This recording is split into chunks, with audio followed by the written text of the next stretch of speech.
No tengo oro ni plata, pero de lo que tengo, te doy. En el nombre de Jesucristo de Nazaret, levántate y anda.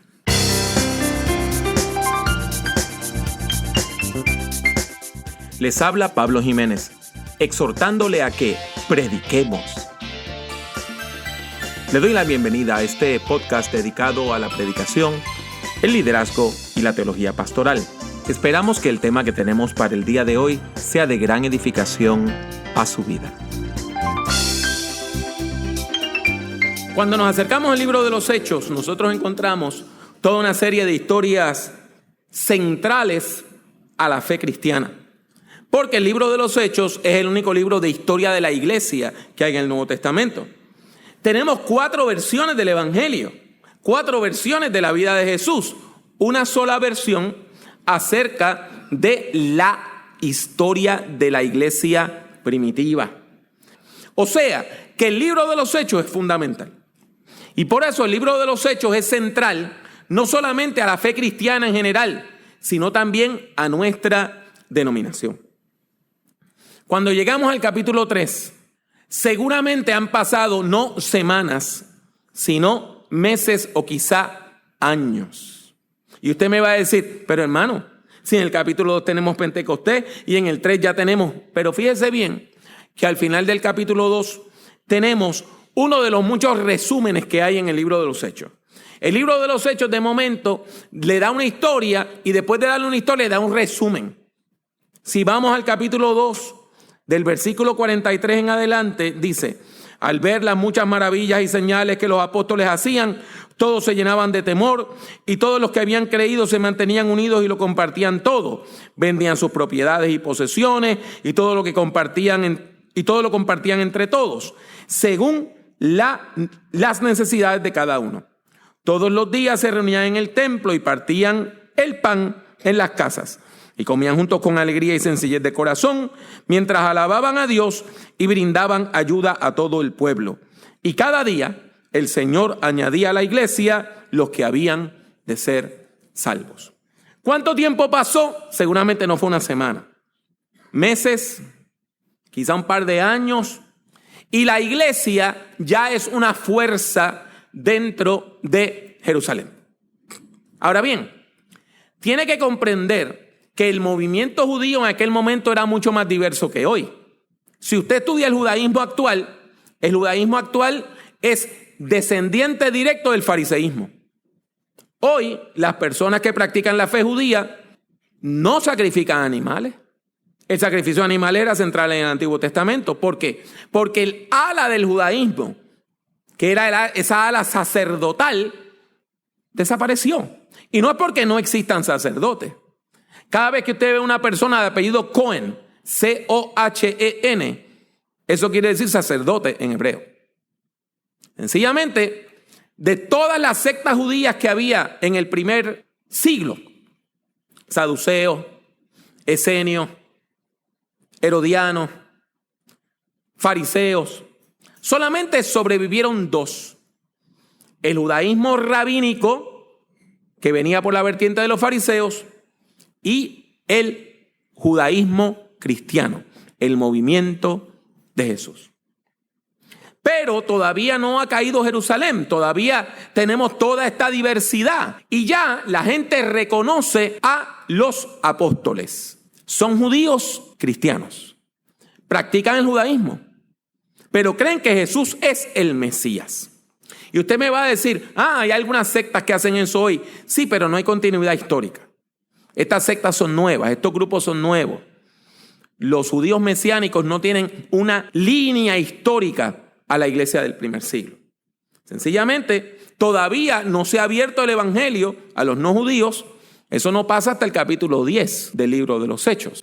Y prácticamente todas las personas de la iglesia primitiva, del movimiento de Jesús, son judíos.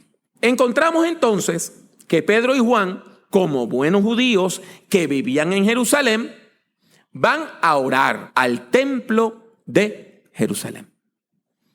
Y los judíos oraban a las 3 de la tarde. Esa es la hora de la oración. En su Biblia quizás dice la hora novena. Como buenos judíos, Estos hombres van al templo y dice la Biblia que suben al templo. ¿Por qué? Porque el templo estaba en lo alto de una colina.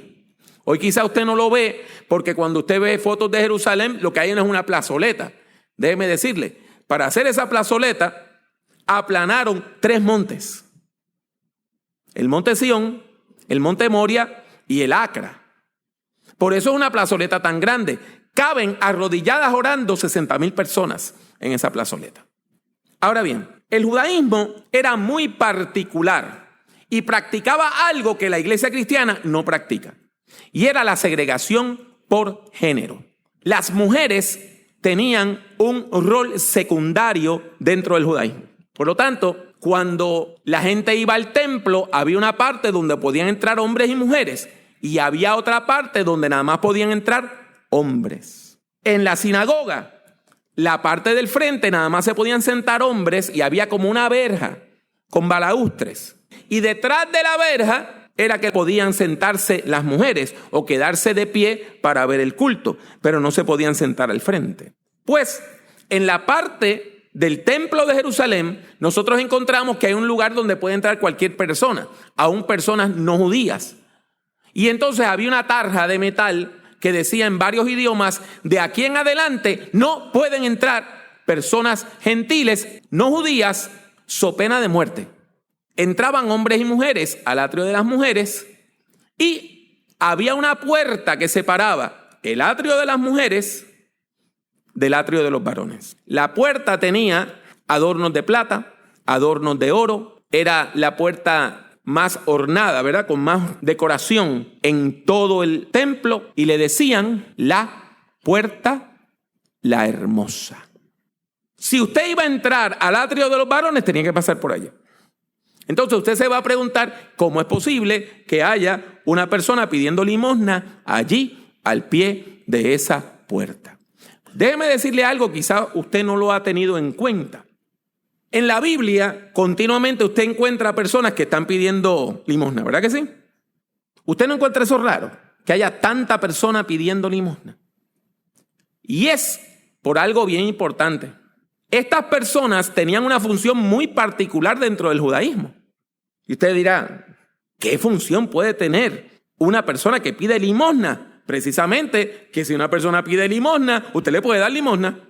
Y dar limosna es una buena obra. Y si usted cree en la salvación por obra, ¿qué usted tiene que hacer para salvarse? Obra. Por lo tanto, había una relación entre las personas que daban el dinero y las personas que lo recibían. La palabra mandamiento, que se traduce como mandamiento, es la palabra mitzvah. Y el plural es mitzvot. El judaísmo entendía que el Antiguo Testamento contenía 613 preceptos, mandamientos, mitzvahs. Los rabinos le añadían 7 más, así que era un total de 620. Y usted, para ser salvo, tenía que cumplir todos esos mandamientos. Cuando el apóstol Pablo dice en la carta que escribió a los hermanos en Filipos, a los filipenses, que él como judío era irreprensible, quiere decir que cumplía los 613 sin problema. O sea, él no sale del judaísmo porque no pudiera cumplir las leyes. Sin embargo, hay otro uso de la palabra. Es un uso que se usa hasta el día de hoy. Y es que cuando usted hace una obra de misericordia, cuando usted tiene una gracia para una persona y la persona siente que usted está teniendo un detalle para ella, que la persona no merece y la persona está conmovida, una persona que practica el judaísmo le va a decir, usted me ha hecho un mitzvah. Por ejemplo, si una persona tiene una condición de salud y está a punto de morir y los paramédicos le salvan, probablemente si la persona es judía o alguien le va a decir, usted me hizo a mí un mitzvah, una obra de misericordia. Los limosneros permitían que la gente hiciera precisamente obras de misericordia, mitzvahs. Y por eso usted los encuentra en todos lados. Recuerda que Jesús sale de Jericó y cuando sale de Jericó no hay uno, no hay dos, hay un montón de personas a los lados. Y usted dirá, ¿por qué están allí? Porque Jericó es una ciudad turística. Jericó es un oasis en medio del desierto. Entonces la gente iba a Jericó de veraneo y la gente que va de paseo lleva dinero porque van de vacaciones. Y entonces ahí estaban a ambos lados del camino las personas para decirle, le voy a dar la oportunidad de usted hacer una buena obra. Deme una moneda. Y de hecho, cuando usted lee el texto, en español dice que este hombre estaba pidiendo limosna. En griego no dice eso. En griego lo que dice es, este hombre estaba pidiendo que le hicieran misericordia. Elemosine. Hágame una misericordia. Hágame un acto de misericordia. Hágame un mitzvah. Si usted sigue el hilo de pensamiento que yo llevo, usted se va a dar cuenta que aquí hay una transacción. Tú me das algo y tú recibes algo a cambio. Es una transacción. Tú me das una moneda, me das un acto de misericordia y Dios te lo cuenta como un acto de misericordia. Me diste la moneda y en los cielos alguien dice, ok, Pablo ahora tiene un mitzvah. Y si doy otra moneda, ahora son 2 mitzvahs. Y si ayudo a otra persona, ahora son 3 mitzvahs. Y hay una relación de quid pro quo. Es el toma y dame. Tú me das a cambio de algo. Muchas personas se acercan a la religión así. Todos nosotros que hemos estado en el liderazgo de la iglesia, no hemos hablado con 1, ni 2, ni 3. Con centenares o miles de personas sí hemos hablado que en un momento de crisis dicen, pastor, si el Señor sana a mi hija, yo le voy a servir. Quid pro quo. Es una transacción. Si mi mamá vive 2 años más y el Señor le extiende la vida, yo le voy a servir. Si el Señor arregla mi matrimonio, yo voy a ir a la iglesia. Y así llega mucha gente a la iglesia. Quid pro quo. Tú me das y yo te doy. Y eso es lo que ocurre. Pedro y Juan entran al templo, cruzan el atrio de los gentiles, cruzan el atrio de las mujeres, y cuando van a entrar al atrio de los varones, por la puerta la hermosa, ven a este hombre, tullido, paralítico de nacimiento, nunca había caminado. Y claro está, no llegaba allí solito, sino que todos los días gente hacía ¿qué? Un mitzvah, una buena obra, y lo llevaban a la puerta. Y la gente que va entrando al templo, pues ¿qué hacen? Un mitzvah, una buena obra. Y el hombre está acostumbrado a que todo el mundo que pasa le da una moneda, una buena obra. Y mientras la moneda va cayendo, y probablemente caía en su manta, ellos por lo regular la misma capa la utilizaban para que usted echara el dinero ahí. Por eso es tan importante. En Marcos 10, cuando Bartimeo tira la capa, no solamente tiró la capa, tiró el dinero. Y él está acostumbrado a eso. Y entonces de momento él ve que llegan 2 personas importantes del movimiento de Jesús. Pedro y Juan. Ya todo el mundo los conoce en la ciudad. Estas son gente importante, ¿verdad? Y uno piensa siempre que la gente importante tiene plata, que tiene dinero. Y este hombre le dice, denme una elemosine, denme un acto de misericordia. Y para él, el acto de misericordia era dinero. Transacción. Quid pro quo. Probablemente en algún otro momento Pedro le hubiese dado una monedita y el hombre hubiese estado feliz, pensando, me dieron y a cambio de lo que me dieron, él recibió algo. Allá en el cielo, en la tabla de Excel que tienen allá en el centro de cómputo, dijeron, tenemos un nuevo mitzvah, una nueva obra de misericordia hecha por Pedro. Pero este hombre no se esperaba que Pedro no estaba en el plano de la transacción, estaba en otro plano. Y es difícil uno relacionarse con una persona que está jugando un juego distinto al de uno. Es difícil uno hablar con una persona cuando usted está en un plano y la otra persona está en otro plano. Cuando esta persona está hablando una cosa y usted está trabajando otra. Porque los apóstoles, el movimiento de Jesús, no estaban viendo la religión como transacción. La estaban viendo como transformación. Porque esto no es una transacción. Porque la fe no es una transacción. Ese es el problema de la gente que llega y dice, Señor, si tú la sanas, si tú lo sanas, si tú haces, si tú me das, si tú me concedes, entonces yo te sirvo. No funciona así con el único y verdadero Santo Dios. Porque Dios no está en el negocio de la transacción. Está en el negocio de la transformación. El hombre está esperando la moneda. Quizás está esperando una moneda grande, fuerte. Y mientras él está salivando por la moneda, de momento este hombre, el príncipe de los apóstoles, el líder del movimiento de Jesús, le dice algo que no espera. En griego dice, plata y oro no tengo yo. ¿Cómo usted no va a tener plata y oro? No, no la tengo.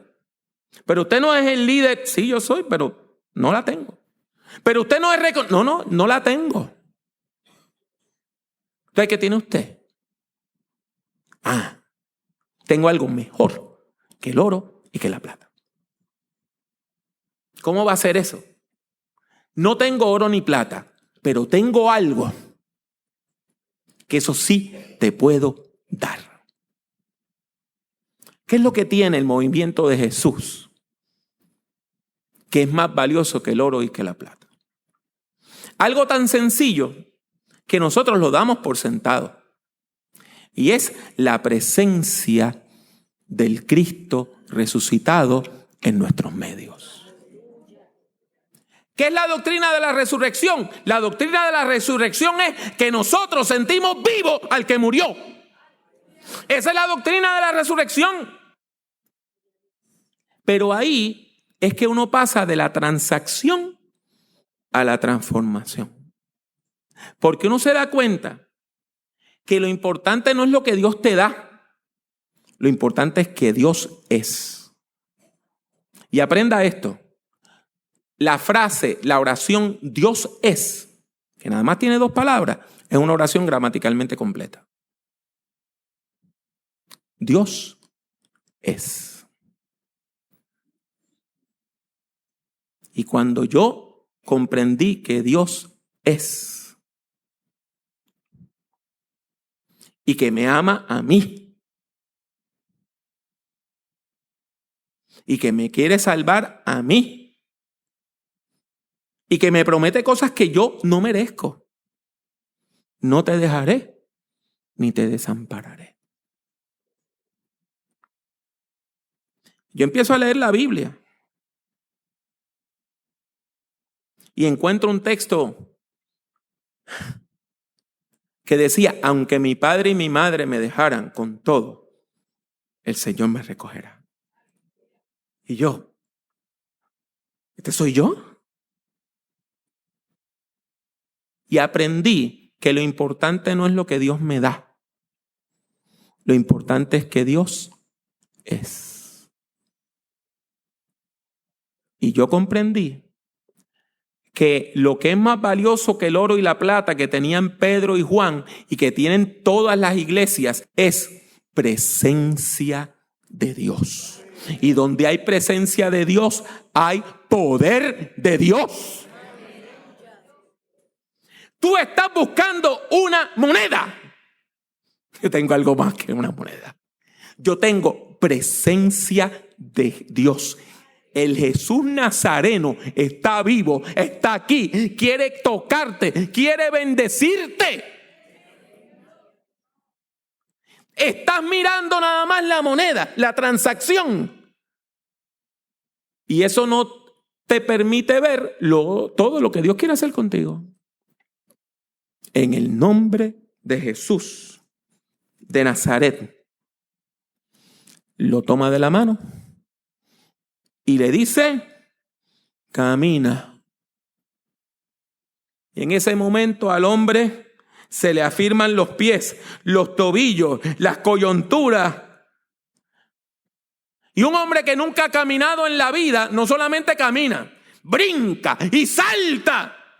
Y cuando empieza a sentir todo lo que Dios quiere hacer, lo que sale del hondón del alma es alabanza. Y entra con los apóstoles al atrio de los varones. Y está ya brincando y brincando y brincando. Y la gente dice, adiós. Y ese no es el que no podía caminar. Si yo lo conozco de toda la vida, nunca ha caminado. ¿Cómo es que está saltando? Está saltando porque pasó de la transacción a la transformación. Porque descubrió que hay algo más importante que la moneda, que es la presencia del Cristo resucitado. Y eso es más importante que cualquier otra cosa. Pero recuerden que la gente lo que necesita no es el oro y la plata. Es lo otro que usted tiene. Presencia de Dios. Poder de Dios. Y usted me va a decir, pues hermano Pablo, es que, ¿cómo se hace eso? Bien sencillo. Le voy a decir cómo se hace eso. Usted le entrega a la gente a Dios y deja que Dios haga lo que Dios hace. Nada más. Y Dios hace lo que Dios hace. No depende de usted, porque depende de Dios. Te tienes que acostumbrar a esperar lo inesperado. Y tienes que saber que tú no lo tienes, pero Dios lo tiene. Y sencillamente lo que tenemos que decirle a la gente es que tenemos algo. Presencia transformadora de Dios. Y para eso, todos nosotros tenemos que pasar de la transacción a la transformación. ¿Cómo está su vida espiritual? ¿Su vida espiritual es una transacción? ¿O usted ha pasado al plano de la transformación? Yo le invito a que usted le diga al Señor, no es ni oro ni plata, no es salud lo que necesito. No es que tú me arregles esto, me arregles lo otro. Es tu presencia, Señor. Lo único que yo quiero es tu presencia, Padre. Señor, lo único que yo quiero es sentir que Cristo está conmigo. Lo que yo quiero es sentir que el Espíritu Santo de Dios me rodea. Que no importa la lucha, Cristo está conmigo como poderoso gigante. Que cuando yo estoy sufriendo y llorando, Cristo está llorando conmigo. Que cuando yo no sé cómo orar, el Espíritu Santo dice, no te preocupes, I got this, yo brego. Y empiezo a hablar en lengua, porque el Espíritu Santo dice lo que yo no puedo decir. Es acostumbrarnos a que esa presencia de Dios transforma.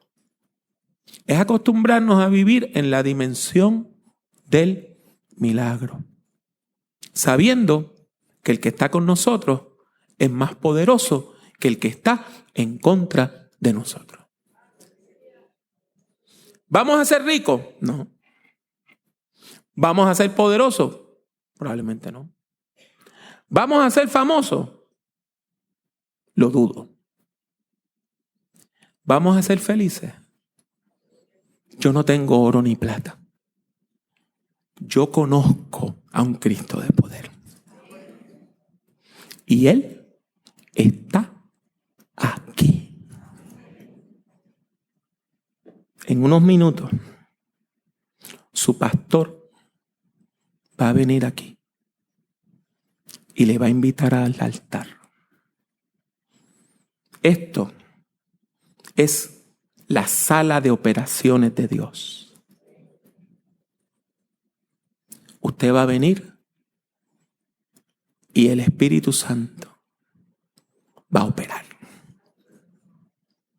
Y usted va a salir aquí de aquí no con una transacción, sino con una transformación en el nombre de Jesucristo. Les habla una vez más Pablo Jiménez. Deseo darle las gracias por escuchar este podcast. Si desea escuchar o ver algunas grabaciones adicionales, estas son las opciones. Suscríbase a Prediquemos por medio de iTunes o de su aplicación favorita para descargar audio desde el Internet. Si ha disfrutado de este programa, le ruego que deje una valorización positiva del mismo, ya que eso ayudará a que otras personas puedan encontrar nuestro podcast. Visite nuestra página en el Internet drpablojimenez.com. Allí encontrará centenares de documentos en texto, audio y vídeo relacionados a la predicación, la teología pastoral y el liderazgo cristiano. El acceso a todos estos documentos es completamente gratuito. En YouTube, acceda a mi canal, que también se llama Dr. Pablo Jiménez. Allí hay más de 800 vídeos de sermones, conferencias y además algo de música cristiana. En las redes sociales me consigue utilizando el mismo nombre, Dr. Pablo Jiménez. En particular, puede encontrarme en Twitter, Facebook, LinkedIn, Tumblr y también en Instagram, entre otras redes. Y si desea comprar algunos de mis libros, tales como Principios de Predicación o Predicación en el siglo XXI, tiene dos opciones. La primera es ir a la sección de libros en mi página drpablojimenez.com. La otra es ir directamente a amazon.com y colocar mi nombre, Pablo Jiménez, en el buscador. Ha sido mi placer tenerle en este podcast. Que Dios le bendiga mucho y que Dios le bendiga siempre.